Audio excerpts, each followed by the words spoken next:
Halo, apa kabar semuanya? Dan selamat datang kembali di channel kami Gauri Art Division Studio. Dan saya semangat banget untuk membahas konten kali ini. Dan kalian pasti tahu ya, kenapa saya pakai bahasa. Why I use my own language, not English today. Karena kita bakal bahas project yang dimiliki oleh klien lokal. Dan yang membuat saya lebih semangat dan lebih energik ngebahas project kali ini karena project kali ini daerahnya di daerah kelahiran saya, daerah asal saya di Kesiman. Selain itu juga banyak hal emosional yang bakal saya sampaikan di project kali ini.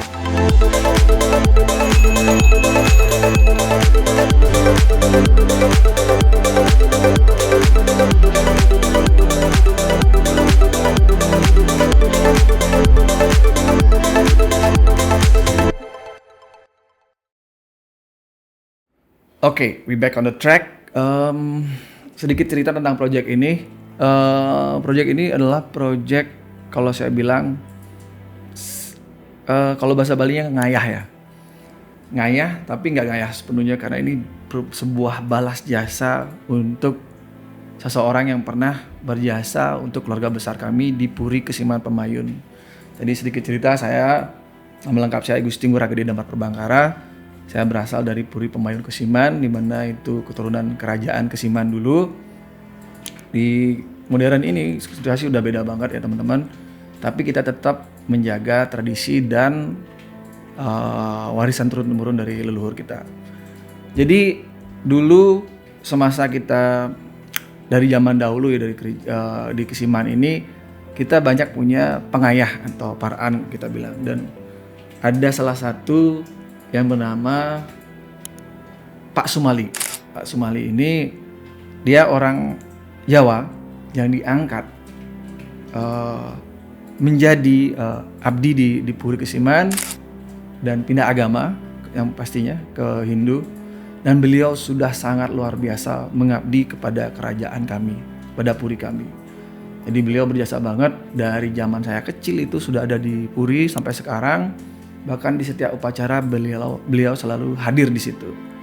Jadi kalau dibilang ayah sih enggak ya. Ini sebenarnya sedikit upaya saya sebagai generasi berikutnya mengucapkan terima kasih kepada beliau. Dan beliau udah punya keluarga. Pak Sumali ini punya anak namanya Sumala. Sumali punya anak Sumala. Keren banget nih.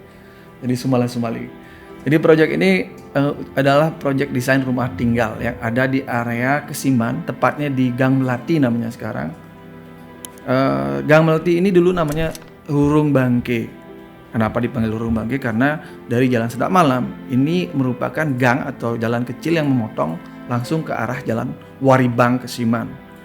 Jadi kenapa dipanggil Hurung Bangke? Mungkin prediksi saya karena di masa lalu atau sampai sekarang sih sebenarnya aktivitas pengabenan atau pembakaran mayat atau kalau dibilang upacara untuk terakhir untuk orang yang sudah meninggal selalu melewati jalan di sini, melewati jalan ini. Karena itu disebut zaman dulu itu namanya Rurung Bangke, yang artinya rurung artinya gang, bangke artinya jasad atau mayat.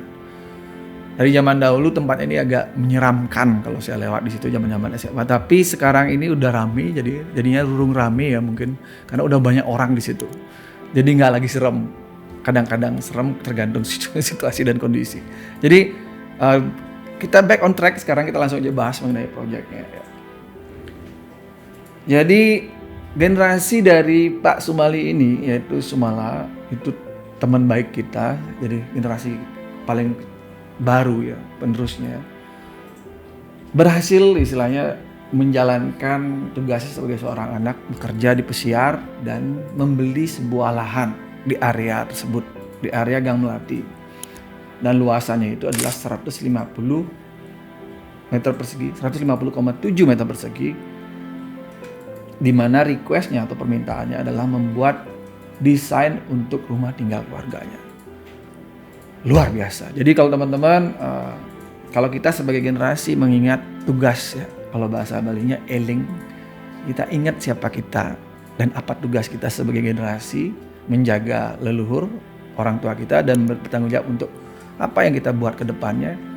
Inilah hasilnya. Jadi kerja keras dia selama pelayaran. Jadi Sumala ini berlayar dan mendapatkan hasil dan akhirnya berhasil membeli tanah 150,7. Kalau nggak salah ini harganya 1,5 M. Jadi harga tanahnya luar biasa ya. Kan kalau saya bilang itu areanya premium banget. Oke, jadi luasnya 150,7. Challenge yang diberikan di sini tantangannya adalah saya harus bisa, tim kami di Gauri Art Studio Denpasar harus bisa mendesain ruangan yang dibutuhkan untuk keluarga medium ya. Kalau dibilang besar banget enggak. Jadi ada 2 orang anak, di mana satu anak ini akan berkeluarga suatu saat, yaitu Sumala, ada ibu, ada bapak yang ingin ruangan masing-masing terpisah. Untuk detailnya saya tidak akan bahas itu. Yang pasti dia perlu ruang tidur 4, ruang keluarga yang pasti, ruang makan, dapur dan segalanya. Ditambah juga di area luar untuk balai menjahitan. Jadi ini menarik ya. Kalau orang bilang lenang di lenang, tempat orang ngumpul dan menjahitan. Ini bagus banget. Jadi kita sebagai orang Bali mengingat gimana sih pola kehidupan kita selaku Bali itu, orang Bali itu kesehariannya seperti apa. Jadi si anak ini mikirin banget. Suatu saat ibunya pengen ngumpul sama temen-temennya bikin jahitan atau apa, ada tempat, ada garase, ada taman, ada ya kelengkapannya ini yang akan menjadikan standar kehidupan yang bagus, yang nyaman untuk keluarga tersebut. Oke, kita langsung ke desain sekarang. Ada ground floor atau lantai bawah dan lantai atas, first floor. Dari ground floor, jadi baru masuk ini kalau dilihat di map ya setelah drone view tadi, pas banget di pinggir jalan. Kalau saya sih dikasih tanah ini saya bikin usaha ya. Tapi ini areanya bagus dalam hari mau bikin usaha atau apa ke depannya bagus. Kita bahas untuk lebih detailnya sekarang untuk desain yang sudah saya bikin. Jadi baru masuk itu dari jalan utama itu jalan kecil. Jadi masuk kita ke kanan, kalau kita mengarah di jalannya itu baru masuk. Itu kita langsung ke arah garase. Kalau di gambar kita lihat di huruf B.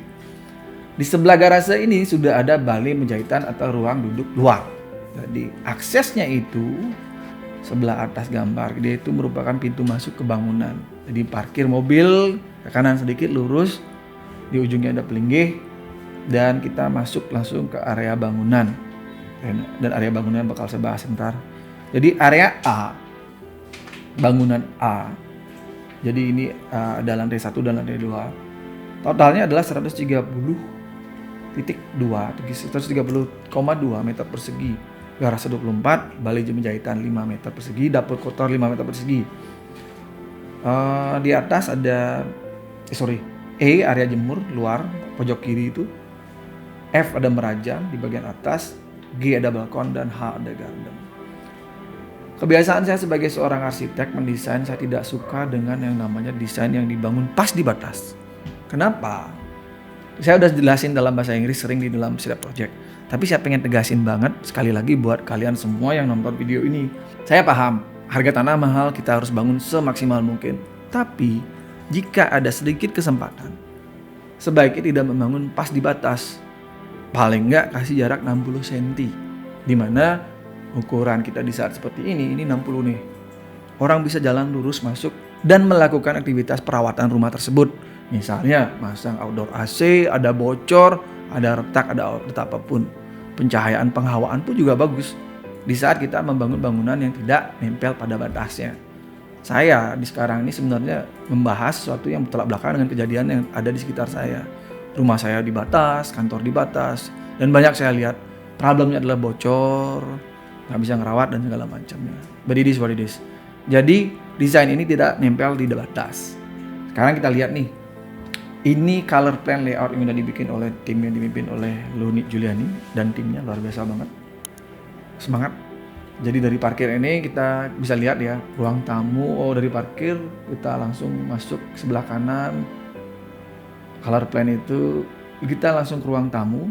Setelah ruang tamu kita ada ruang meja makan yang cukup 6 orang. Jadi 4 anggota keluarga, kalau nambah lagi istri dan anak saya rasa cukup.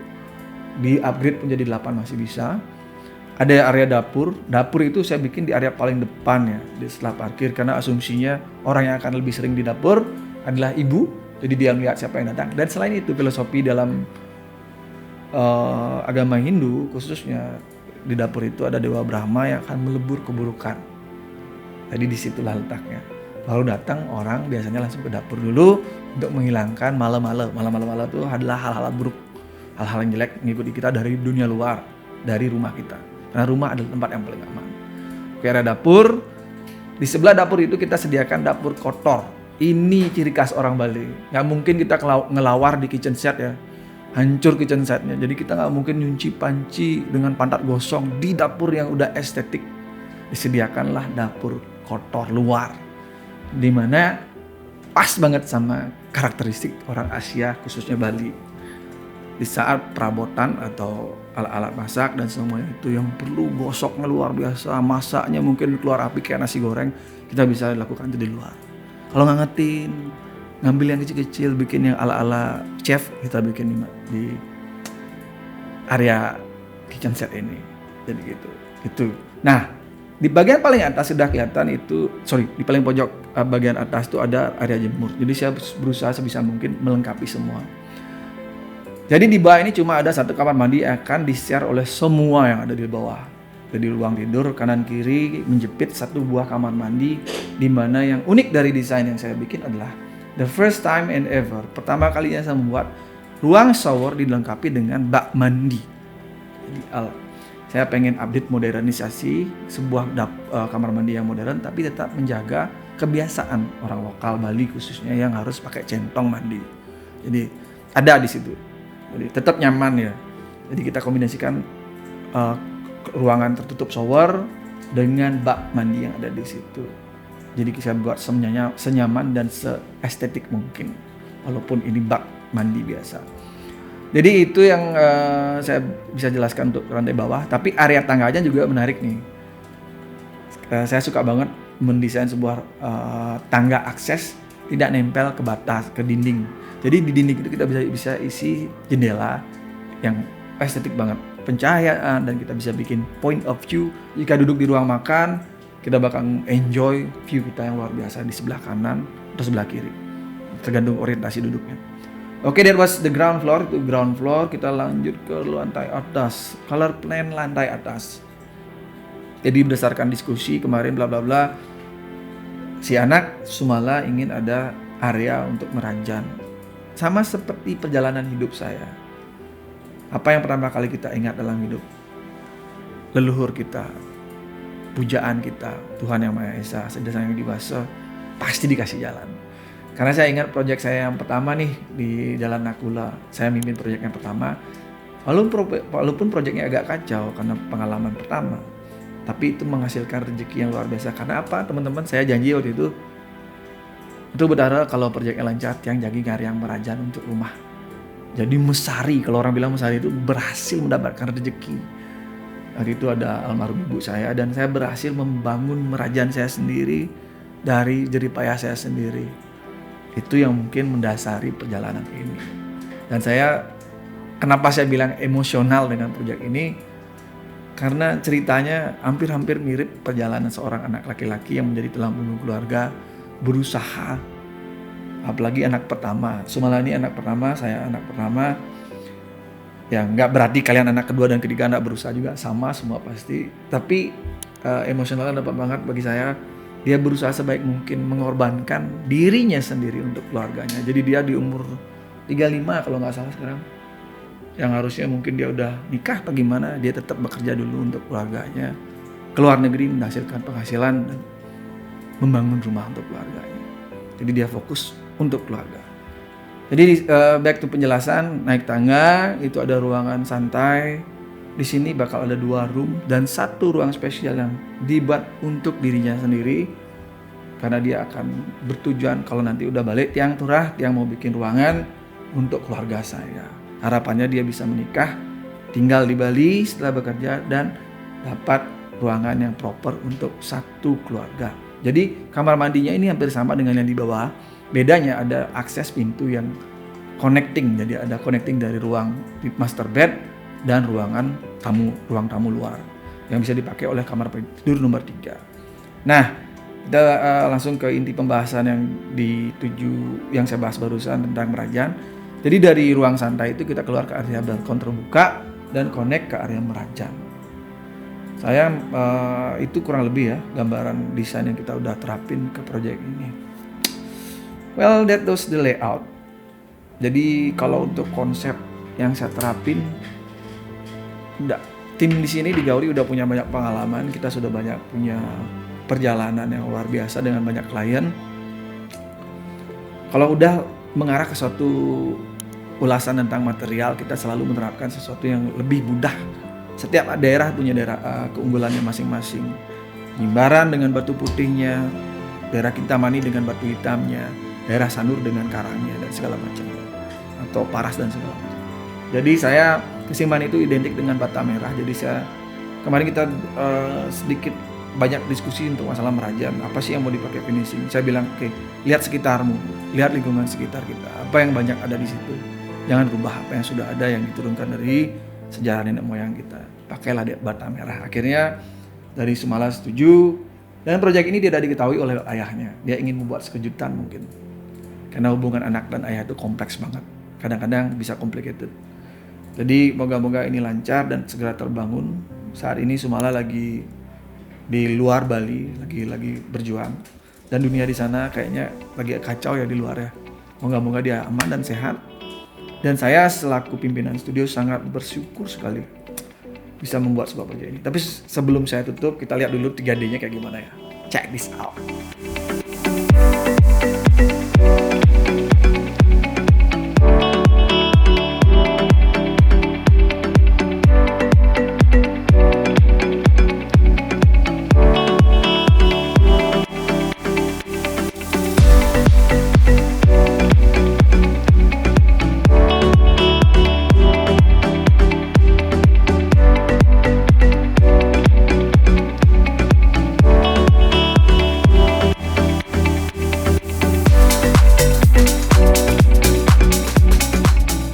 Well, that was it teman-teman. Jadi untuk menutup mungkin saya bisa sharing sedikit ya. Moga-moga siapapun di sana, teman-teman, kerabat, siapapun yang sedang berjuang untuk hidupnya, semoga kita ketemu jalan ya, dan selalu mengingat yang namanya legacy. Apa yang menjadi tanggung jawab kita selaku insan, manusia, eling. Kita ingat tugas kita untuk bekerja keras, berdedikasi, karena saya yakin orang-orang yang mempunyai cita-cita tinggi, apalagi untuk orang banyak, pasti akan diberkati dan diberi jalan yang terbaik dari atas. Dan ini contohnya hari ini, proyek yang saya bahas ini. Sudah banyak beberapa teman yang saya bantu, dan sampai saat ini syukurnya mereka sukses, mereka hidup dengan kehidupan yang nyaman dan layak. Kita bersinergi luar biasa banget. Karena hidup kalau ngomongin duit itu penting, tapi itu adalah alat, bukan tujuan. Duit itu alat, tujuannya adalah apa? Menjaga apa yang ada di sekitar kita, menyeimbangkan semua itu. Jadi kebahagiaan yang saya terima adalah melihat orang-orang terdekat mencapai suatu tahap hidup yang nyaman dan aman. Okay everyone, thank you for watching. Stay tuned in our channel, Gauri Art Division Studio. See you next. Bye-bye.